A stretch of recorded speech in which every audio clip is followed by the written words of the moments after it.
All right, welcome back to the Nosebleeds. Once again, here we are. Adam Schmidt. Hi. I'm Chris Witt. Good to meet you. We're a couple cousins here talking sports. You can catch Adam on Twitter at Adam Schmidt 44. There you go. And I'm at Sick With It on the Twitter.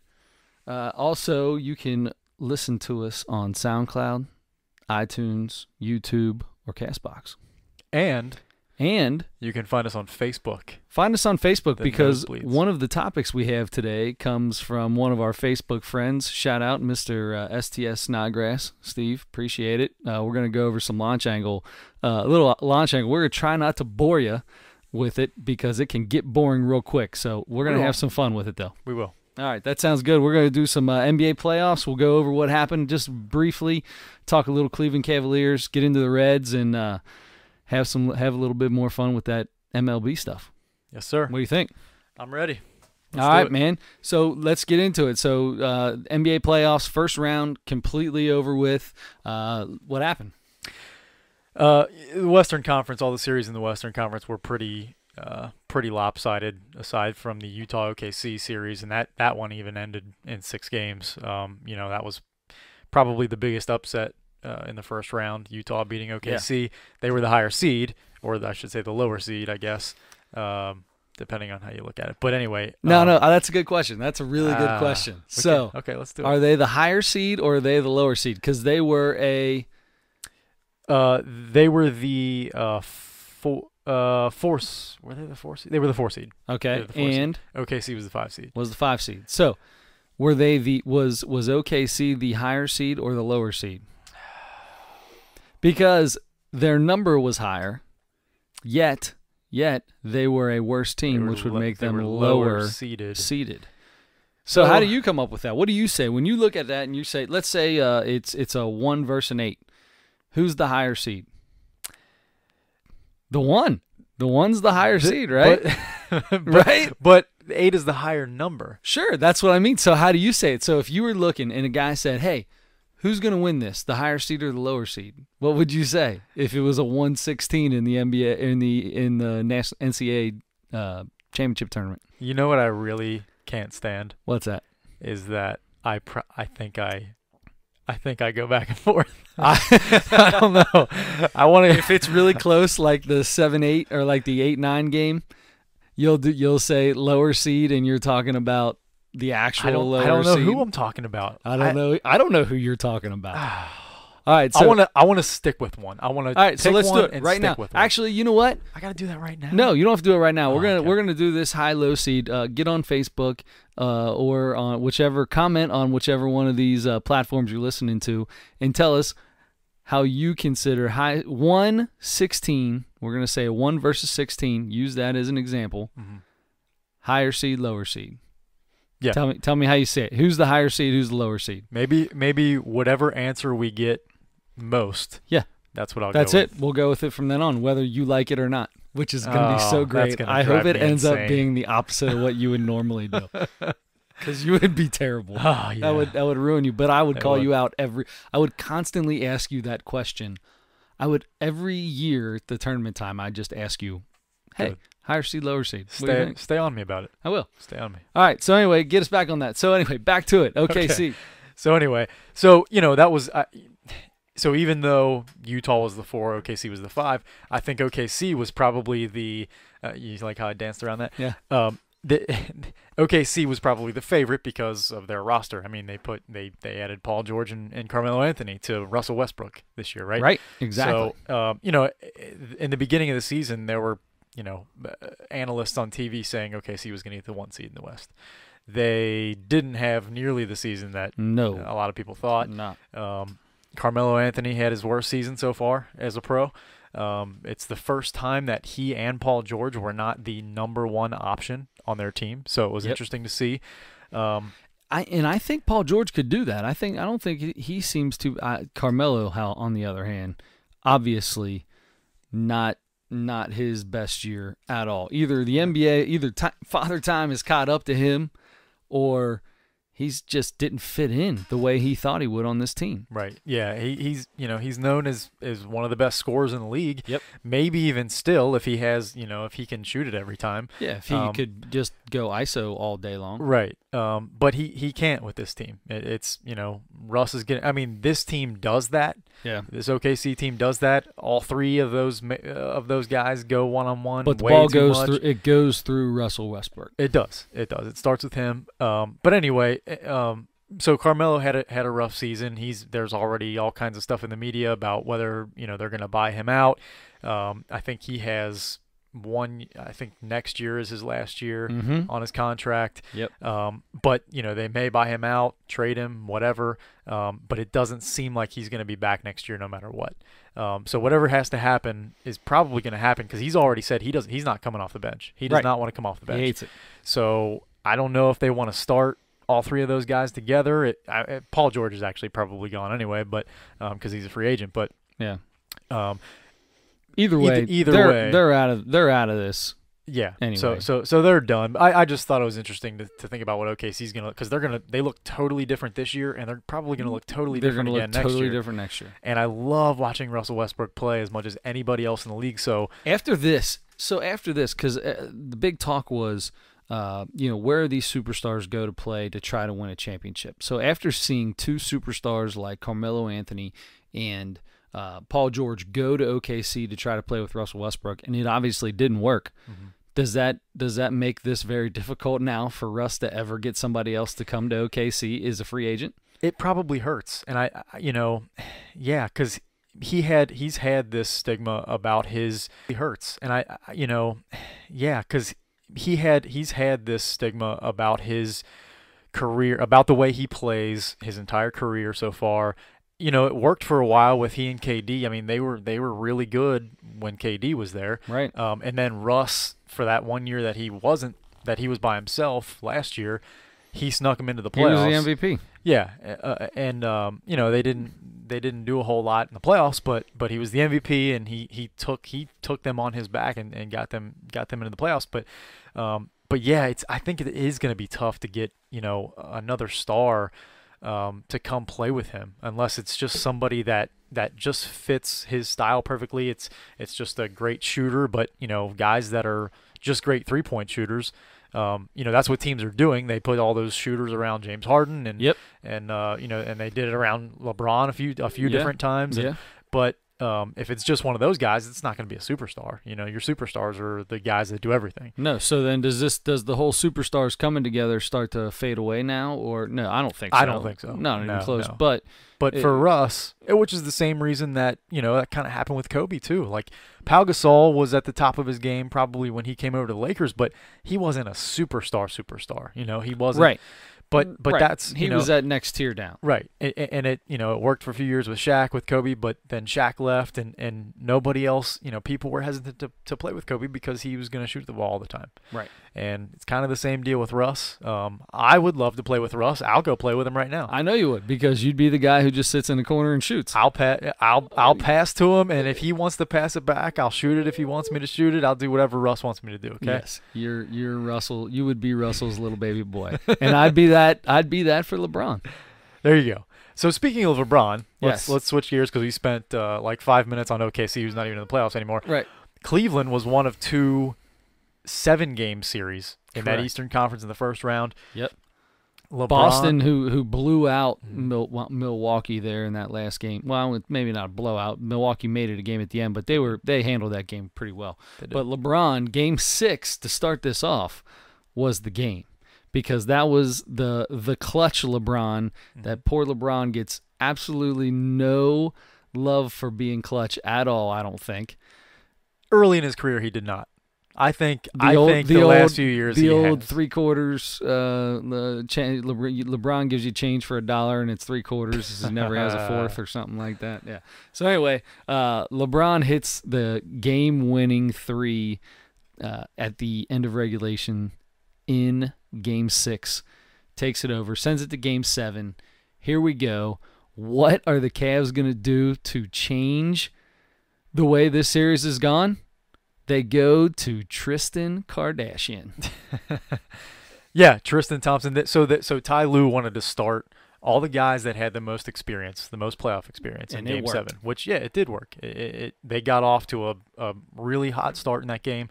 Tristan Thompson had, I think, 15 and 10. 15 and 10. 5 offensive rebounds. But I think did he have that at halftime, or did he finish because I think it was pretty close to that at halftime. He had close to that at halftime, You're and then right. he didn't do as much in the second half. But he got them off, and that's the thing is I've wondered where Tristan Thompson was all year, because last year he wasn't with Chloe.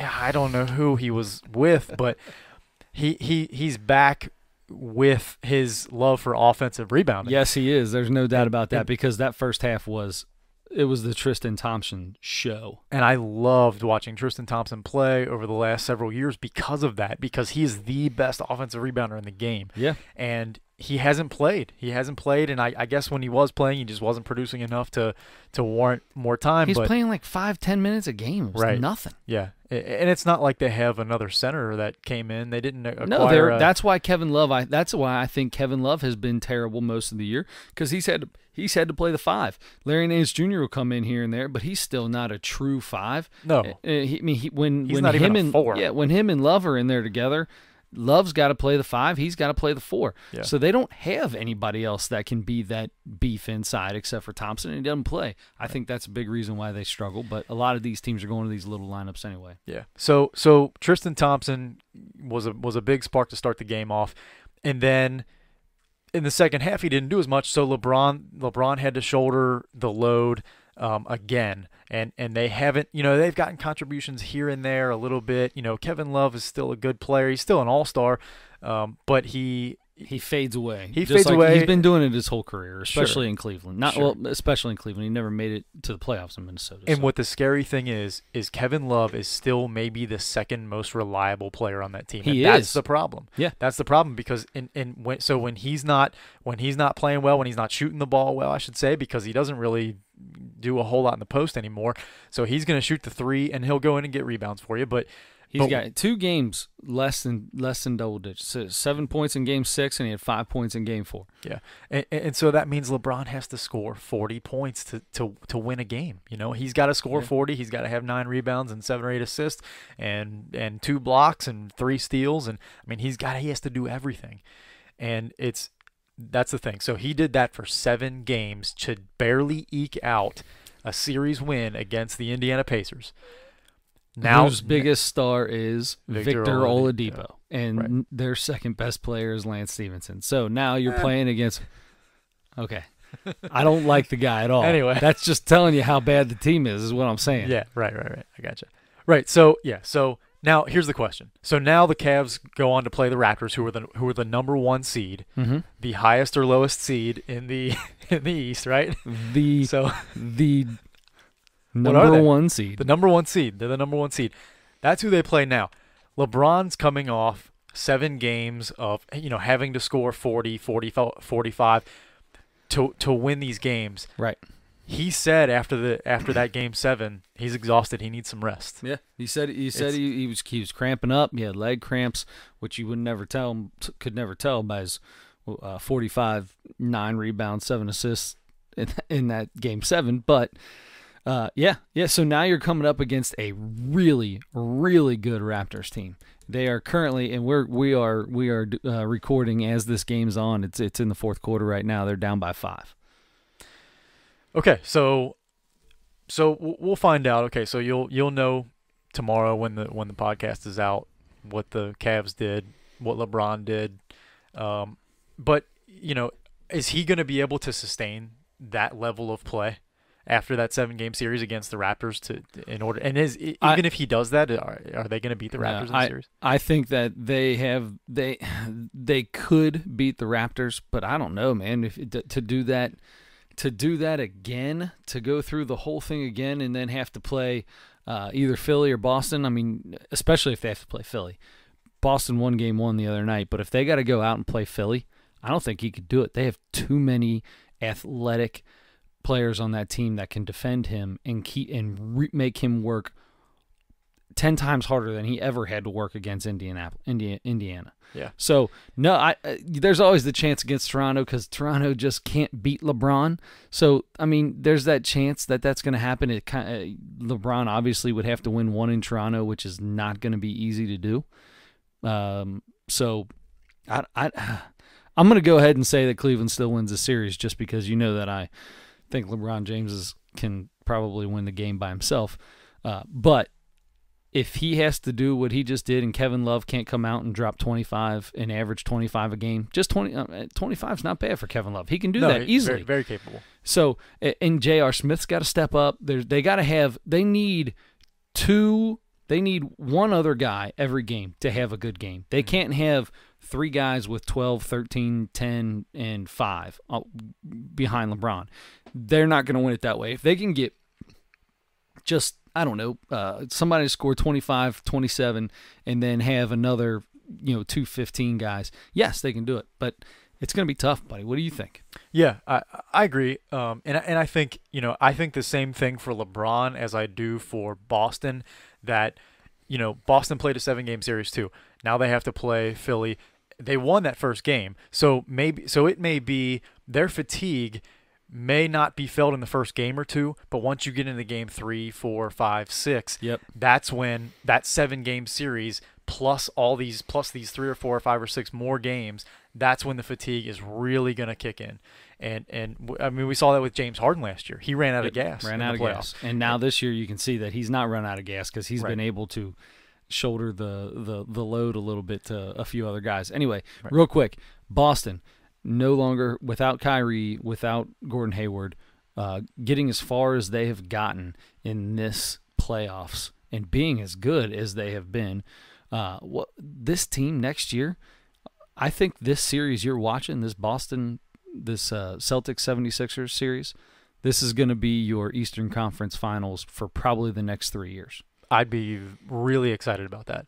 It's unbelievable that Boston beat Philly by 16 points in Game 1 of this second round without those two that you mentioned and without Jaylen Brown, who's been playing his best basketball of his life. Yeah. So you got Terry Rozier, you got Marcus Smart, and you got one of the Morris brothers. I don't even know which one he is. But those 3 guys Marcus, those guys have been playing out of their minds. And so has Jason Tatum, and so has Al Horford. Yeah. Al Horford, Mr. Consistency. Yeah. And it's painful for me to watch Al Horford. I do not like watching him play basketball.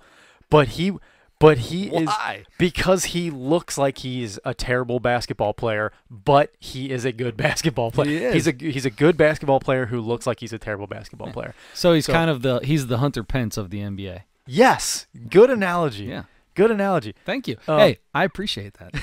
I don't do that very often. Hey, you're welcome.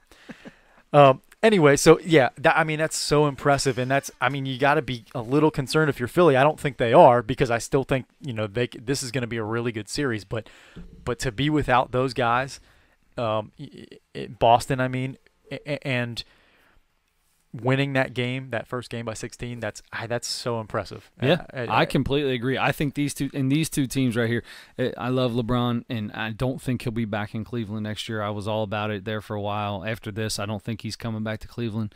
I think he'll go to the Western Conference and go over there and have fun. He will be, whatever team he's on in the Western Conference will be in the finals, I think. And it's going to be against either the 76ers or the Celtics. That is a hot take.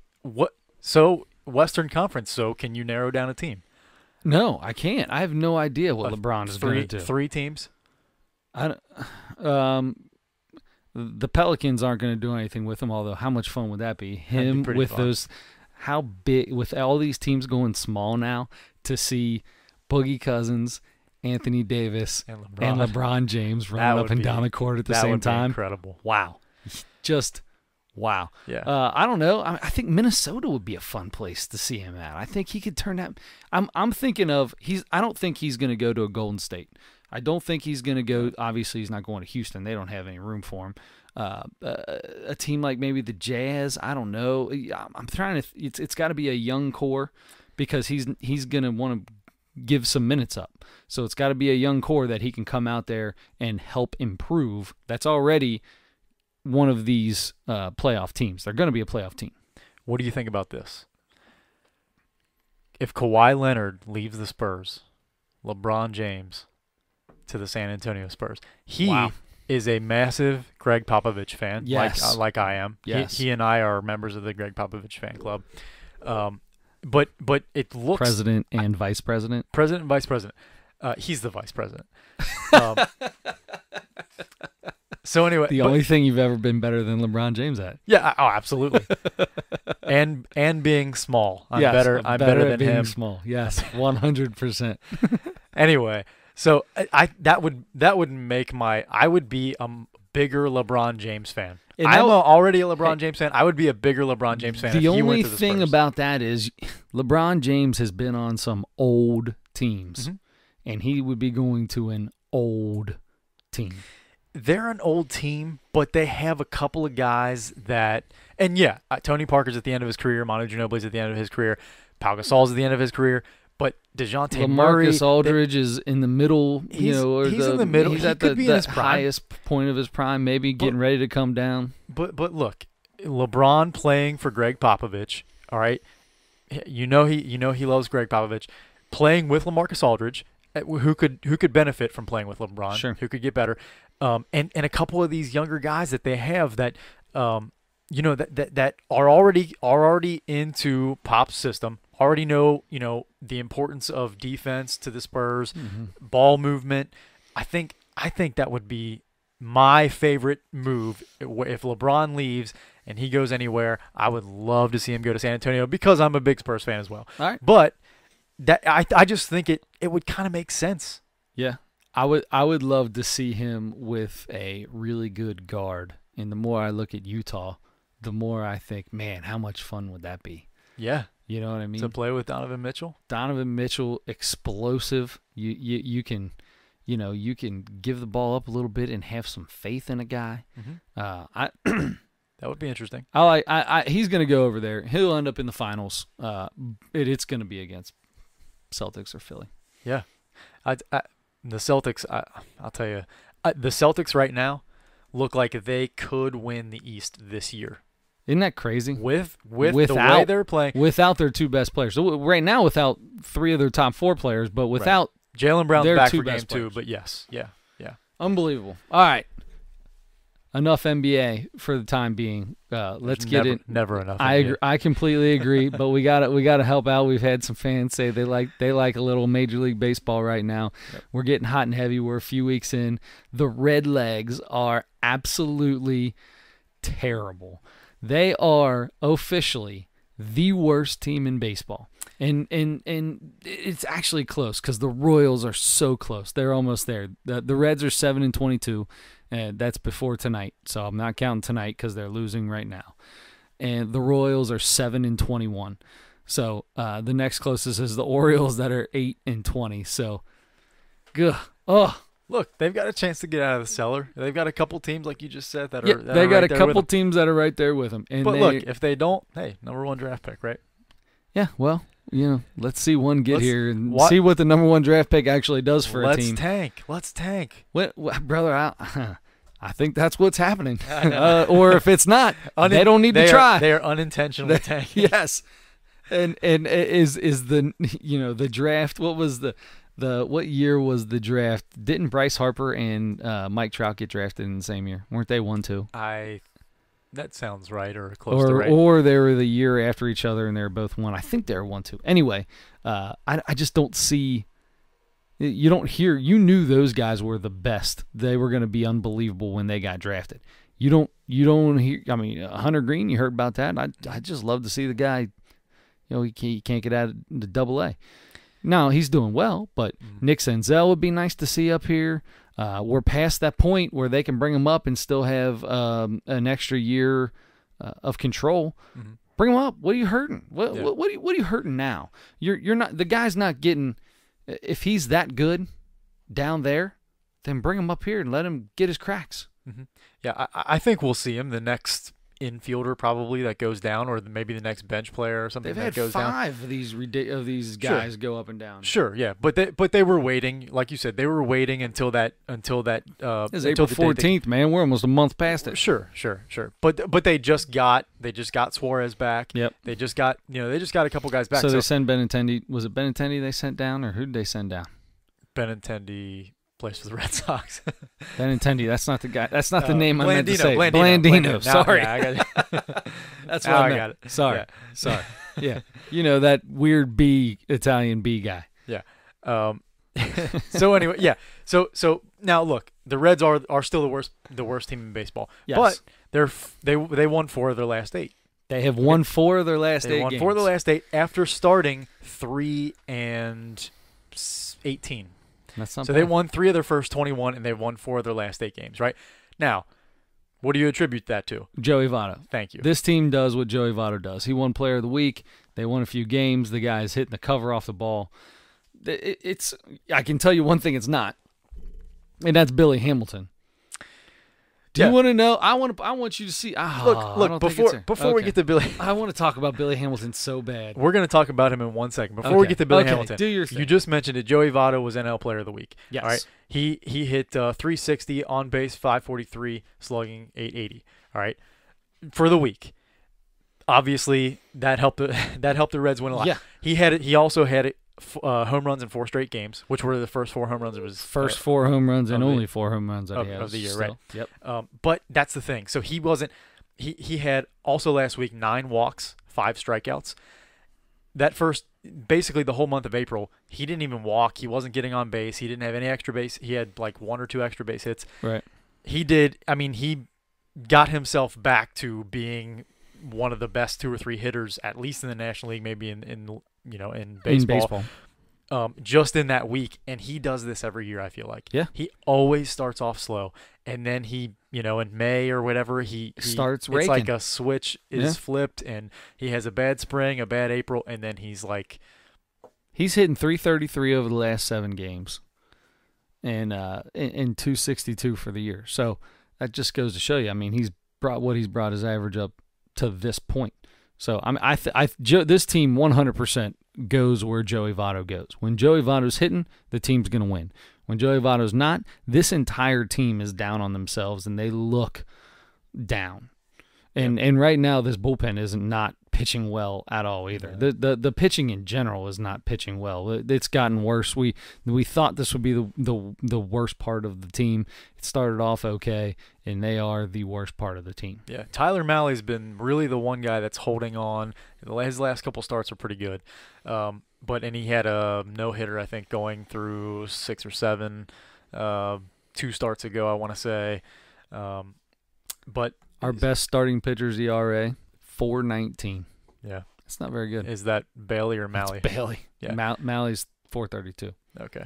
So they're still not doing anything well except Votto. Votto's hitting. Suarez is back. Suarez is back. He hit one today. He looks good.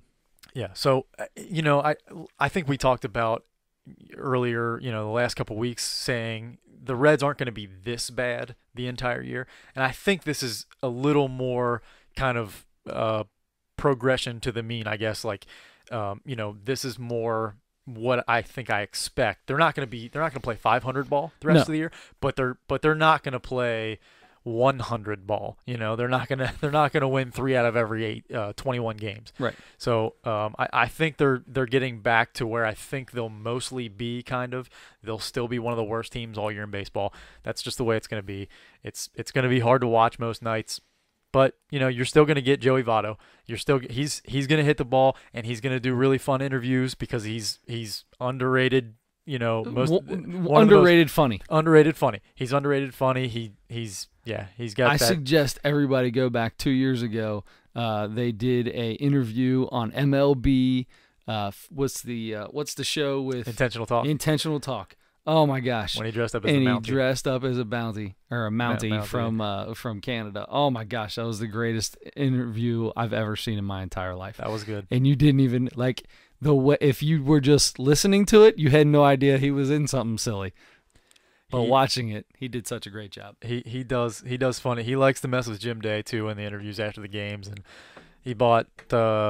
He bought Zach Cozart a donkey last year Yep. for making the All-Star team. Yep. So that guy, if you hear him talk, some people think he has no personality. He has incredible personality. He's a super funny guy.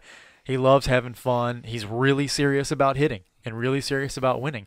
But he can do both. I mean, he can be serious about winning, about hitting, and his craft, and he can have fun too. And that's right. It's so fun to follow Joey Votto. So we got Votto. Now, I need to get into this because this is something that I've wanted to talk to you about all week. Okay, good. All right, so let's talk about your number one favorite player of all time in Cincinnati Reds history, who might be the worst player in baseball right now, Billy Hamilton. Yeah, I've got to strongly but respectfully disagree with you about that. What, the worst player? He may not be the worst player in baseball, but there's not a lot else that you can disagree with. Right now, he's one of the worst hitters in baseball. But I'm going to go back to what I've been saying. His value in the field is so much more than I don't know what his defensive WAR is. I didn't look it up, but it's got to be way up there. But it's not enough. What your average, where your average defensive guy is not going to get you enough to make up for the last 7 games hitting 111. 111, it's gone down. That means he just was up and missed. He's saving runs. He's saving plenty of runs with his defense in the outfield. His defense is worth keeping him out there unless if he hits this way, the way he is right now, and yes, he's getting worse. As bad as he started, he's getting because he hit 111 in the last 7 games. And I understand that he saves runs. You talk about saving runs all the time. Yes, there are some plays he makes that are phenomenal. The man is one of the best center fielders in the game. I'm not going to disagree with that. But if you take an average center fielder, he's not giving up that many more runs than what Hamilton is not giving you offensively on this team. That's fair. I don't know that his roll your eyes at me. No, I didn't roll my eyes.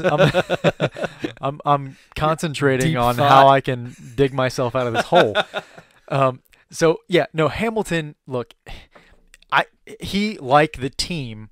I think is not this bad a hitter. I mean, he's a 240, 230 hitter or something like that. Well, yeah, 236, I think, somewhere around there. So I think he's gonna. You said it the other week. You play to the back of your card, all right? Yep. And you're right about that. He's not gonna hit this bad all year. He's not, and he's gonna hit more. He's gonna get more of those beating out those choppers to the pitcher and those little rollouts where he swings as hard as he can and it rolls out 10 feet in front of the catcher and the catcher tries and he beats it out and the catcher or the pitcher, whoever fields it, bobbles the ball because they feel like they have to hurry. He's going to get on by those. He'll draw 1 walk a month maybe because he doesn't walk. I get how bad that is if he's lucky. But he's not going to hit this bad all year. Fastest player in baseball. The only thing that matters is you being on base. Guy couldn't walk to save his life. Right. He could stand there with. Don't even swing. He's better off not swinging. Be honest with you. He's better off walking up to the plate, not swinging. I bet he'd walk more. I bet he'd score more runs. I bet he'd have more stolen bases. That's 120% wrong. Anyway, I respectfully, humbly disagree with you. That's how you disagree with somebody and like try to not make it when you really hate everything they just said. No, of course I'm lying about that. Of course he's not going to be better if he doesn't swing to. What I'm saying is the guy's got to learn. He hasn't learned. It's not going to happen. He's just not going to be that guy. He's been playing for the Reds for the last 6 years now. This is it, man. This is it. This is it for Billy Hamilton. Now, he's played, 1, 2, 3, 4. This is his 5th year. His 5th full year. Right. 5th full year. That's it, man. This is what you're going to get. You're going to get the same thing every year. And he's not like he's getting better. A lot of his stats are getting worse over. Look, they talked about, before the season started, Brian Price talked about, having a 4-man outfield. And guys are going to sit. Nobody's going to play every single day, including Billy Hamilton. So maybe that's what it takes And he did. He just missed the other day. But maybe that's what it takes to get him to realize, look, even though my defense is phenomenal, it might not be enough. It might not be enough to keep me on the field. It's going to keep me on the field more than if I wasn't this good defensively, because if he wasn't that good defensively, he wouldn't play at all. But I think he might realize once he gets an off day a week or two a week or something, depending on how bad it gets, look, I'm not playing every day like I want to. Maybe I ought to start thinking about, laying down a few more bunts or swinging down on the ball. We need Schebler back. Yeah. When Schebler gets back, Billy can't hit like this and stay in the lineup. So when Schebler gets back, Billy is going to be the odd man out. I truly believe that this is going to go from a possible 4-man outfield rotation to the second Schebler's healthy and can get back in this lineup. Hamilton's going to be a utility guy. It's what's going to happen. You can't hit this bad. You can't be in the major leagues and hit a 111 after 30 games. So would you rather have Schebler in center field every day than Billy Hamilton? Defensively, no. But in the lineup where you win the game by scoring runs. Sure. So, yes, I would rather have him in the lineup for the game, but I would definitely – there's maybe two guys that are equal to Billy Hamilton in center field defensively, but that doesn't put you – if you can hit, you're going to make a team. Mm-hmm. I don't care if you can field, because there's other guys that – not being able to field, you not being able to field or just be average isn't going to give up as many runs as what you can put up offensively. Does that make sense? I know I feel like this is the same argument I've had the entire time, and I feel like I'm just trying to say it 5 different ways to beat it into your head. That's okay, because I'm doing the same thing to you. Yeah, look, okay, so We'll put this to rest. Billy Hamilton, look, he's not hitting well enough right now to be in the lineup. He's playing defense well enough to be in the lineup. He's not hitting well enough to be in the lineup. They're going to have to make a decision when Schebler comes back. I agree with you on that. I don't think he's the odd man out where he's just not going to play, where he's going to play like 1 day a week or something. But I think that, yeah, I think, like I said, I think, maybe he does sit more often when Schebler comes back, which is fine. And then maybe that makes him realize, like, look, I got to figure out something here. And whatever he has to do to start getting on base a little bit more, it's probably not going to be the walk. He's probably not going to start walking more. There's no probable involved in that. It's not going to be the walk. But that's fine. It doesn't matter. He's going to get on base because of his legs anyway. So he's gonna have to, smack the ball into the ground and beat out as many infield singles as he can, and work with Joey Votto, the resident hitting coach. Yes, exactly. He did that last year. He hit every single day. He was there before and after every day of spring training and during the year with Votto. Didn't do a damn thing. And let me tell you that. This, if you ask anybody in baseball right now, all these Sabre guys, they're going to tell you that hitting the ball into the ground is already going to give you a less % chance of getting a hit, no matter how fast you are. So now you're telling that with the launch angles, just agree to disagree that I think he's terrible and you love him. Good for his defense. I love the fact that he can play defense, but defense doesn't make Major League Baseball teams. There's a hell of a lot of great defensive players in the minor leagues because they couldn't hit the broadside of a barn. I love you, Billy. Launch angles. Speaking of launch angles, so one guy who should not worry at all about launch angle and not get into the hype of the launch angle is Billy Hamilton. The launch angle is for big, strong guys who naturally hit the ball out of the ballpark, who naturally hit the ball with a ton of power. Launch angle, okay, so it's really in the last 2 or 3 years has really come into play here. So it's the degree, and by degree I mean like the degree of the angle that the ball comes off the bat. Right? Yes. So great job by me. That was a great description. That this is an awesome description. So anyway, So anyway, the angle of the ball comes off the bat. The angle of the ball, which is it's very simple to understand. That. Right. Yeah. And it is a simple thing. And so, but guys are. So okay. So this is something that every home run that's hit now, not even every home run, a lot of the balls that are hit now, there are like the TV broadcast, whatever it is, shows you the launch angle on the replay. Exit velocity. Exit velocity goes hand in hand with launch angle. Exactly. And launch angles and all these crazy things. Yeah. So only important if you got muscles the size of my head, in my opinion. Right. Half a baseball should be a level swing right through the ball. There's very few people that should be even caring about this, and the fact that it's come down to the little kids down in A ball or whatever, your 12-year-olds, 13-year-olds who are swinging with uppercuts now because they think they're going to hit the ball out of the park every time. That's not the deal. I think it's the most overrated thing. The only guys you ever see here that are doing that is these high exit velocity guys, and it's because they hit the ball so hard. Right. Yeah. Bonds did that. Yeah.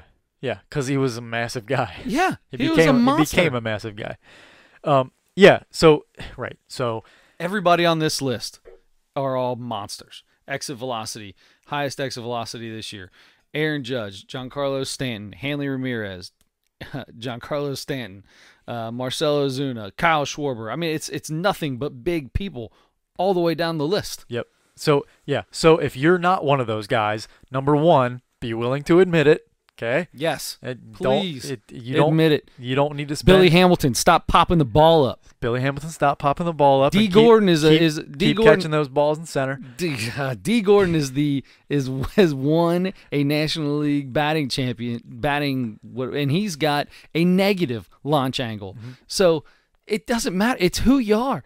Jose Reyes, I was reading the thing. Jose Reyes' launch angle over the past 3 years or something like that has gone up like 8 degrees.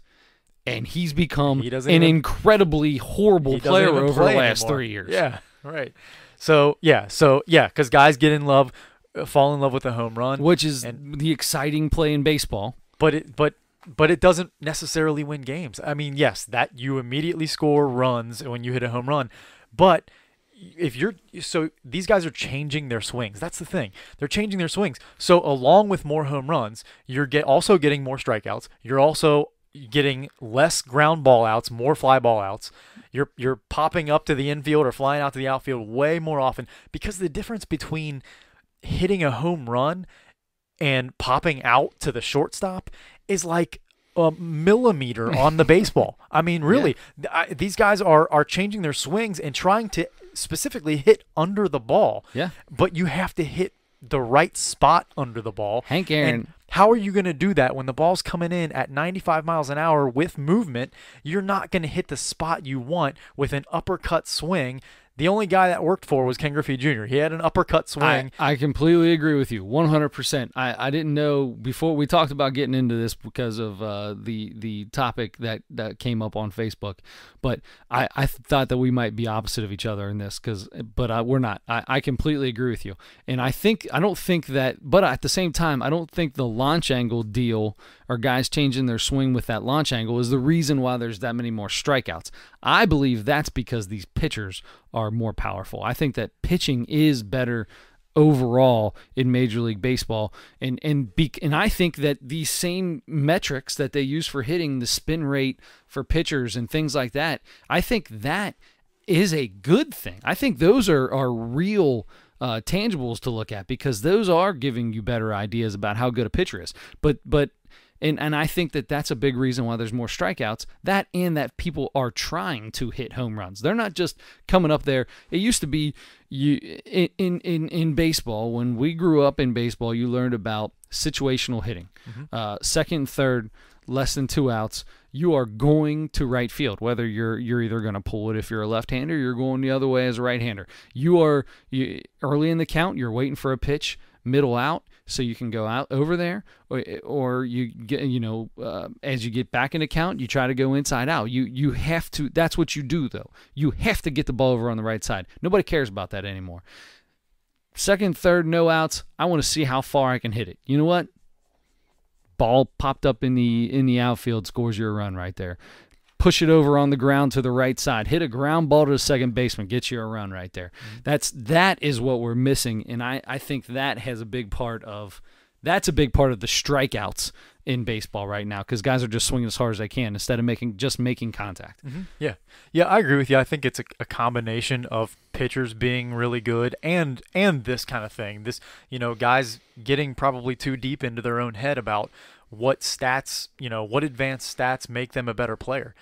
This doesn't seem like one of them. To me, it doesn't. It makes the most sense. If you're going to try it, you have to be, like we said to start it out, you've got to be a big, strong guy. And maybe that works out, but it's not going to make a guy that hits 15 home runs a year into a 40 home run guy. No, it'll make a 15 home run guy a year to a bench player, because he's not going to hit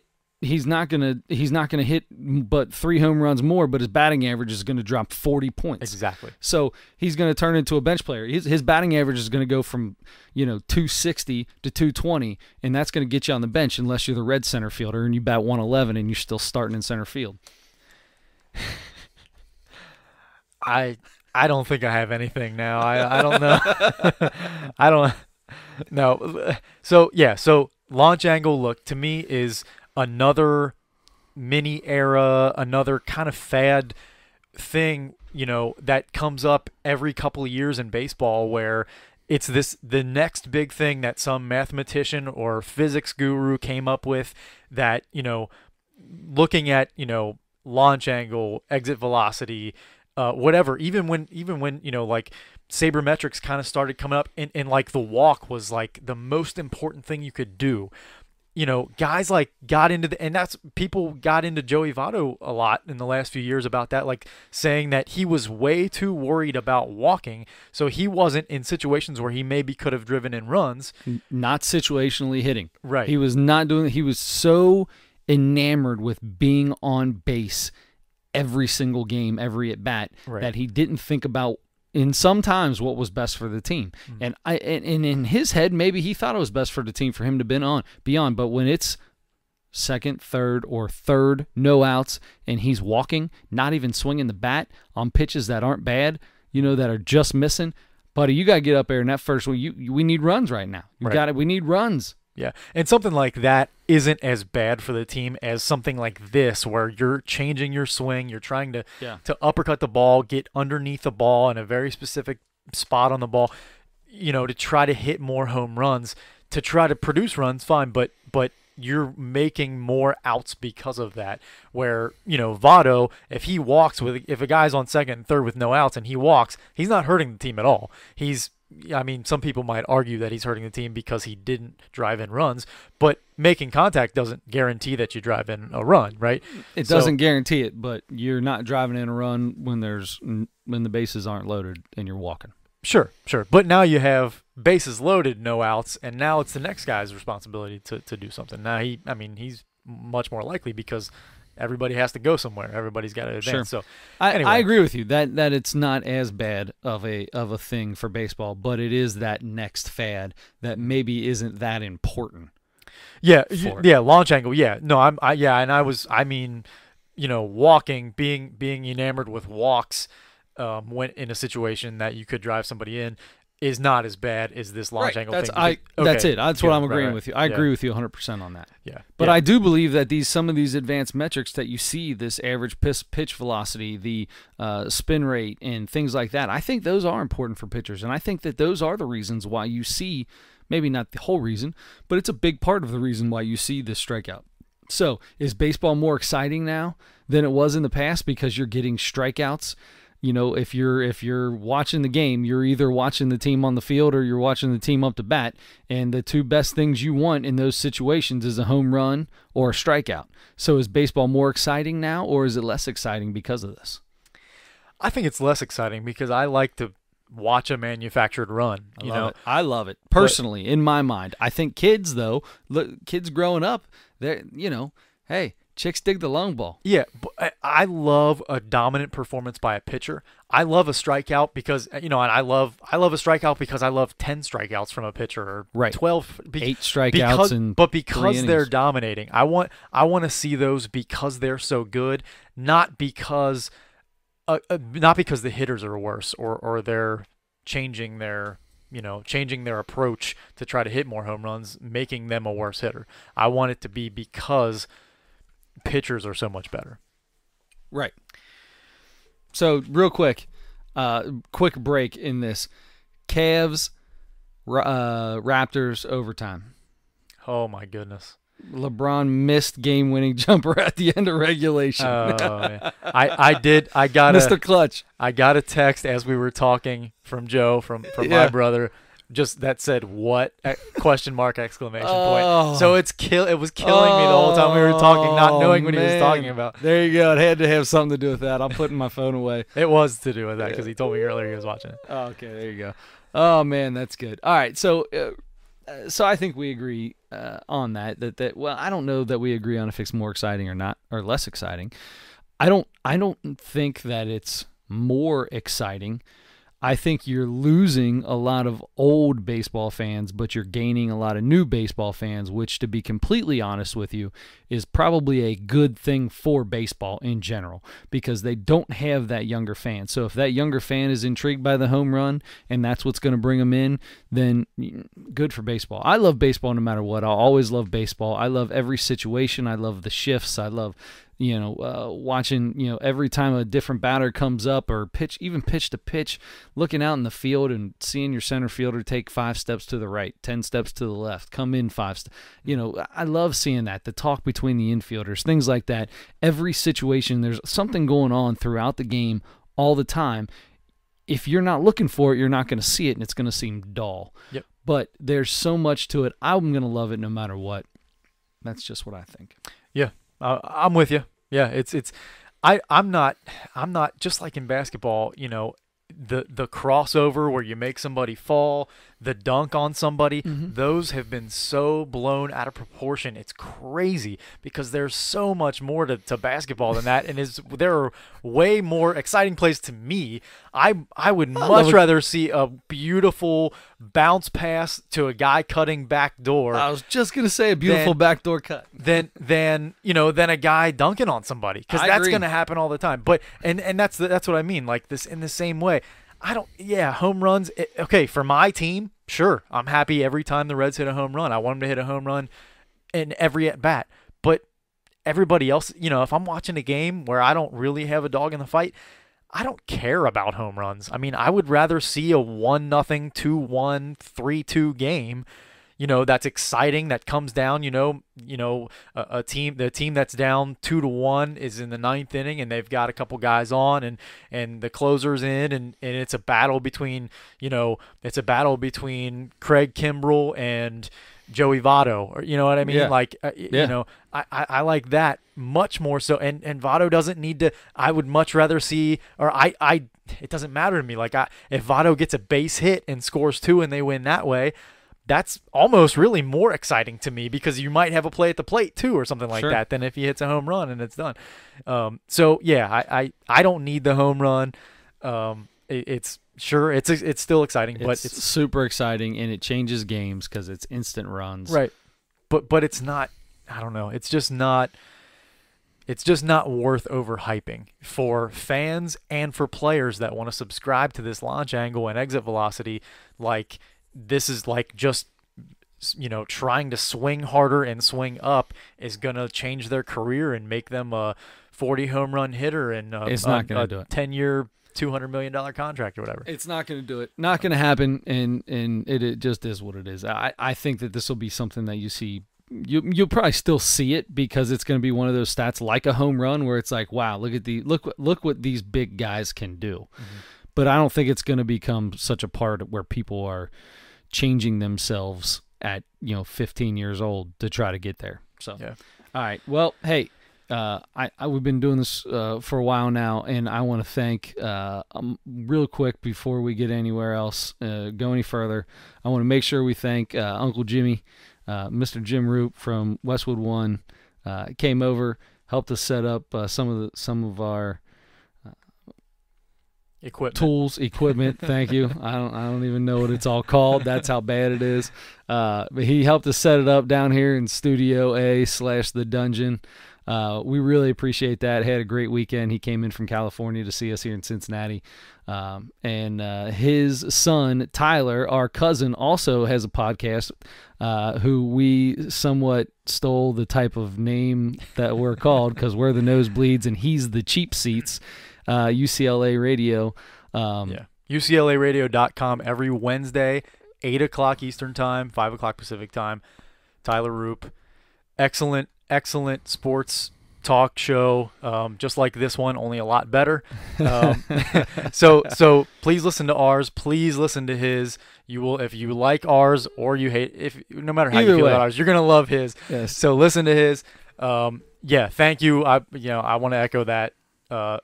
Jim Roop, 30-year professional broadcast veteran. He has multiple golden mics, every award you can imagine in broadcasting. The guy, in a major market in LA, he covers the entire West Coast, really the entire country. Yep. I mean, he's covered everything you can ever imagine, on the highest scale there is.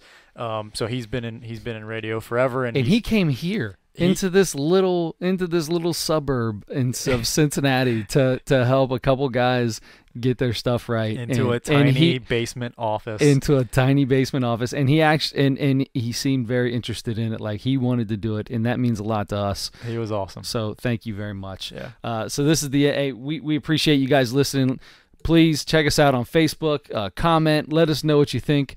And about the high seed, low seed deal. Mm-hmm. Definitely.